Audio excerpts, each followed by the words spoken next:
Hey guys, so today we're going to talk a little bit about how to pick things up or how to pick stuff up off the floor safely.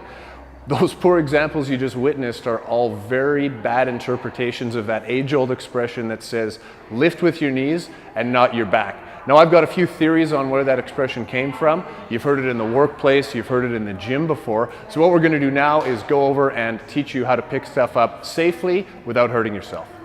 So the first thing I want to talk about is just why that expression, lift with your knees, not your back, is kind of misleading and probably wrong. If I was to just lift with my knees here, I'm up on my tippy toes and really don't have a very strong base of support. So if this object was very heavy, I'd be tipping forward. So what we really want to do, you want to lift with your knees, but you also want to use your hips as well. So it's more of a hinge pattern than simply a knee pattern. I can get a lot more weight through my hips and into the musculature of my glutes and hamstrings rather than just leaving myself vulnerable to feeling very off balance as soon as I pick that object up. So let's address that last part of the sentence that says, and not your back. So lift with your knees and not your back. It's kind of true, but really not true at all, because even if you're just lifting with your knees, as soon as you put any weight out in front of you, you're still using your back, not in a good way.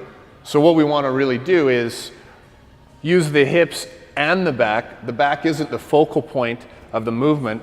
It's just part of the supporting cast. It's just going to help stabilize your spine a little bit more. So a more practical way of saying that might be something like this. You want to lift with both knees and your hips while bracing your spine so that your back doesn't have to do all of the work. So what does that look like?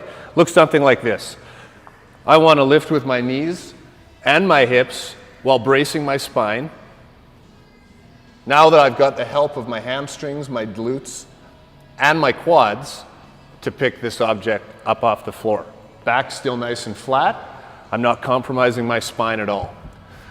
So in the link below in the blog, you'll find some exercises that help with bracing the spine, some breathing exercises. I encourage you guys to click on that link, check it out. It's a real good way to help brace the spine when you're picking things up like that.